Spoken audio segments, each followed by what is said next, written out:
नमस्कार साथियों। शिक्षा मित्रों के लिए एक बहुत बड़ी खुशखबरी लेके आया हूँ। ये मत समझिएगा कि सरकार ने आपका मानदेय बढ़ा दिया, वो नहीं खुशखबरी। वो तो जब खुशखबरी मिलेगी तो शिक्षा मित्र काफ़ी खुश होंगे। ये जो खुशखबरी मैं लेके आया हूँ वो लेके आया हूँ स्थानांतरण को लेके, ट्रांसफ़र को लेके। शिक्षा मित्र काफ़ी समय से ट्रांसफ़र की मांग कर रहे थे।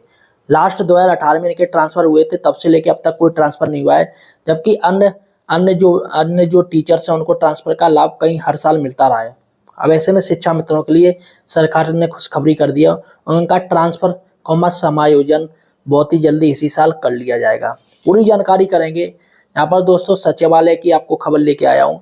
हमारे चैनल पर आपको सटीक जानकारी मिलेगी। हम औरों की तरह किसी को मूर्ख नहीं बनाते हैं, किसी के जज्बातों के साथ नहीं खेलते हैं। अतः हमारे चैनल बेरोजगार हेल्पर को सब्सक्राइब जरूर कीजिएगा सटीक जानकारी के लिए।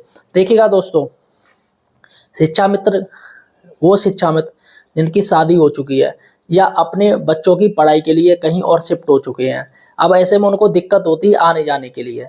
अब सरकार से वो काफ़ी समय से मांग कर रहे थे कि उनको ट्रांसफ़र दिया जाए, उनका समायोजन किया जाए। आखिर उनको क्यों दूर रखा है, आखिर सरकार उनके साथ क्यों सौतेला व्यवहार कर रही है, जिस पर दोस्तों सरकार ने अब संज्ञान में लिया है। सरकार उनके मानदेय को लेकर भी काफ़ी संजीदा है, काफ़ी समझ कर रही है और उनके मानदेय को लेके विचार विमर्श कर रही है। और मुझे लग रहा है बहुत ही जल्दी उनके लिए खुशखबरी आ जाएगी मानदेय के बारे में। लेकिन अभी फ़िलहाल सरकार ने उनको फौरी तौर पर राहत दी है उनके समायोजन स्थानांतरण को लेके। मैं आपको बताऊंगा कि क्या क्या चीज़ें चाहिए, किन किन शिक्षा मित्रों को इसमें फ़ायदा मिलेगा समायोजन में और उनको क्या करना पड़ेगा। देखिएगा, जैसा कि आपको मैं बता दूं, अभी फ़िलहाल यूपी में करीब 1.5 लाख शिक्षा मित्र हैं, करीब 1.5 लाख शिक्षा मित्रों की संख्या है। और ऐसे में शिक्षा मित्र परेशान है काफ़ी, क्योंकि उनको ज़्यादा मानदेय नहीं मिलता है, सिर्फ 10,000 रुपये मिलता है। और आज के टाइम में 10,000 का क्या होता है, अगर देखा जाए तो उनका रोज़ का करीब 300 रुपये प्लस बनता है, रोज़ का उनको मिलता है। अब ऐसे में एक मजदूर भी करीब 550 कमाता है और केंद्र सरकार ने एक पॉलिसी लागू कर दी है कि मिनिमम आय करीब 1100 रुपये होनी चाहिए। तो यहाँ पर जो मजदूर हैं उनको 1100 रुपये मिनिमम आय मिलनी है। लेकिन यहाँ पर अगर हम शिक्षा मित्र की बात करें तो उनको सिर्फ 300 कुछ प्लस रुपए मिलते हैं। अब ऐसे में शिक्षा मित्रों के साथ आगे देखी जाए तो काफ़ी नाइंसाफ़ी हो रही है सरकार के द्वारा। अब सरकार मानदेय के बारे में फ़िलहाल अभी विचार विमर्श चल रहा है। जैसे कोई सूचना आएगी मैं आपको सटीक जानकारी दूंगा। फिलहाल दोस्तों यहाँ पर एक पॉजिटिव व्यू बनना है सरकार की तरफ से। अब ऐसे में सरकार ने सबसे पहला जो तोहफा दे दिया वो कर दिया है समायोजन ट्रांसफ़र का। अगर सरकार समायोजन ट्रांसफ़र करती है तो करीब 40,500 शिक्षा मित्रों को लाभ मिलेगा। लेकिन दोस्तों सरकार ने इसमें अभी खेल कर दिया है। सरकार ने पहले कहा था हम 40,500 शिक्षा मित्रों को लाभ देंगे ट्रांसफ़र का, लेकिन अब वो संख्या सिर्फ 20,000 की गई है। जी हाँ, 20,000 शिक्षा मित्रों को ट्रांसफ़र समायोजन में लाभ मिलेगा। अब ऐसे में किस तरीके से सरकार ये ट्रांसफ़र समायोजन का जो जियो लागू करेगी, क्या क्या नियम होगा, आपको मैं इस वीडियो में बताने वाला हूँ। अतः वीडियो को पूरा देखिएगा और अपने शिक्षा मित्र साथियों को ज़्यादा से ज़्यादा शेयर कीजिएगा। यहाँ पर आपको सटीक जानकारी मिलेगी, जैसा कि मैं पहले ही बता चुका हूँ। अतः आप हमारे चैनल को सब्सक्राइब कर लीजिए अभी से भैया। चलिएगा, यहाँ पर एक चीज़ खास बात आई है, इस बार सरकार कंपोजिट विद्यालय को लेकर काफ़ी संजीदा है। सरकार ने कहा है कि हम कंपोजिट विद्यालय में 2 शिक्षा मित्र रखेंगे, 2 शिक्षा मित्र। अब इसमें बच्चों की संख्या के अनुसार नहीं, इसमें संख्याओं के अनुसार नहीं। वैसे कायदे में तो होता है 1 शिक्षा मित्र रहता है बच्चों की संख्या के अनुसार, लेकिन यहाँ पर कंपोजिट विद्यालय में 2 शिक्षा मित्र रखे जाएंगे। भले ही एक शिक्षा मित्र अगर रिटायरमेंट हो गया, उसने नौकरी से त्यागपत्र दे दिया हो, लेकिन फिर भी यहाँ पर 2 शिक्षा मित्र रखे जाएंगे। कंपोजिट विद्यालय क्या होते हैं, यहाँ पर प्राइमरी स्कूल और जूनियर एक में ही बना दिया जाता है, एक ही प्रांगण हो जाता है। उसमें हेड जो टीचर है वो सिर्फ एक रहता है, जूनियर का हेड टीचर बनता है। तो यहाँ पर कंपोजिट विद्यालय में अनिवार्य करती है 2 शिक्षा मित्र। अनुदेशक भी हैं जूनियर में, लेकिन शिक्षा मित्र भी रहेंगे।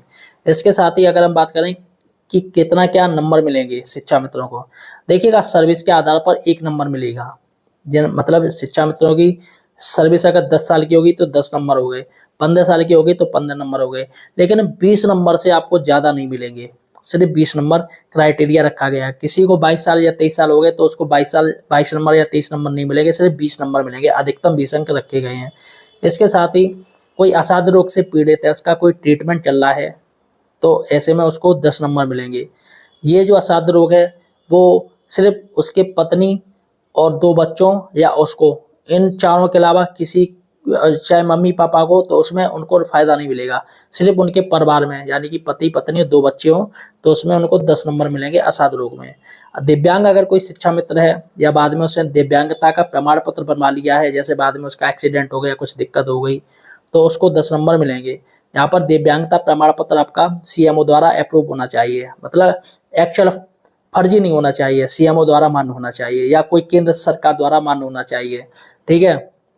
इसके साथ ही अगर कोई शिक्षा मित्र है, उसकी पत्नी या उसका पति भारत सरकार की किसी भी सरकारी योजना में तैनात है, जैसे अर्धसैनिक बल है या सीआरपीएफ है या आर्मी में है, मतलब कुछ भी हो, बीएसएफ हो, तो ऐसे में उसको 10 नंबर मिलेंगे। चाहे वो थल सेना हो, जल सेना हो, वायु सेना हो, उसमें 10 नंबर मिलेंगे, जोड़े जाएंगे। और एकल अभिभावक में भी 10 नंबर मिलेंगे। एकल अभिभावक क्या होता है, जैसे डिवोर्स हो गया उन लोगों का, या विधुर हो गया, उसकी पत्नी मर गई हो, तो वह बच्चों को पाल रहा है और कोई नहीं है परिवार में, या फिर अगर कहें कि वो अगर महिला है वो विधवा हो गई हो, तो उसे एकल परिवार कहते हैं, बच्चों को पालती हैं, तो उनको 10 नंबर मिलेंगे। तो यहाँ पर अगर हम बात करें ये और क्या क्या चीज़ें हैं, तो दोस्तों यही हैं जो सरकार ने इनके मानक तय किए हैं कि इतने नंबर मिलेंगे और इतने के अनुसार ये आपको नंबर दिए जाएंगे। अब ये समायोजन की बात करें कि ये कब स्टार्ट होंगे, तो देखिएगा दोस्तों, आपको पता है पंचायत चुनाव होने जा रहे हैं, और ये पंचायत चुनाव जो कि जनवरी फरवरी 2026 में है, लेकिन मैं अगर मानूँ तो मार्च तक ये पंचायत चुनाव हो पाएंगे। तो ऐसे में दोस्तों नवंबर या दिसंबर आचार संहिता लग सकती है और नोटिफिकेशन जारी हो सकता है चुनाव को लेके। अब ऐसे में जो बीएलओ है, बीएलओ भी हैं काफ़ी, उसमें भी शिक्षा मित्र है, तो बीएलओ पद से तो उनको हटा दिया गया है, और वो जो भी थोड़े बहुत शिक्षा मित्र काम कर रहे हैं उनको भी सरकार हटा देगी। इसके साथ ही इलेक्शन से पहले समायोजन शिक्षा मित्रों के आ सकते हैं। अब ऐसे में सरकार का कहना है कि हम समायोजन करेंगे इलेक्शन से पहले, इसके साथ ही हम मानदेय पर भी विचार कर रहे हैं। सरकार ये कह रही है कि शिक्षा मित्रों का हम मानदेय बहुत ही जल्दी बढ़ा सकते हैं। अब सुनने में आ रहा है दोस्तों, ऐसा सचिवालय में भी बात चल रही है कि शिक्षा मित्रों का जो मानदेय है वो 25,000 रुपये हो जाएगा, और अन्य देशों का मानदेय है वह 22,000 रुपये हो जाएगा।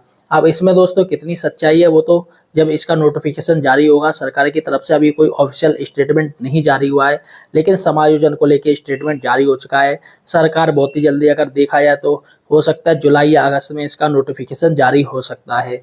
अब ऐसे में जो शिक्षा मित्र जिनकी शादी हो चुकी है, या जो काफ़ी परेशान है, असाध्य रोगी हैं या दिव्यांग हैं, या किसी कारणवश उनको दिक्कत हो रही है, तो वो इसमें लाभ ले सकते हैं। लेकिन सरकार ने इसका भी क्राइटेरिया रख दिया, जैसा कि मैंने आपको बताया, पहले सरकार कह रही थी 40,500 शिक्षा मित्र इससे लाभ लेंगे, लेकिन सरकार का आप कहना है सिर्फ 20,000 शिक्षा मित्रों को हम समायोजन का लाभ देंगे, ट्रांसफर का लाभ देंगे। अब दोस्तों देखा जाए तो 1.5 लाख में 20,000 काफ़ी कम संख्या है। फिलहाल दोस्तों आपको अगर कोई और जानकारी चाहिए, सटीक जानकारी, तो मुझे कमेंट सेक्शन में पूछिएगा। इसके साथ ही हमारे चैनल को सब्सक्राइब जरूर कीजिएगा। धन्यवाद साथियों।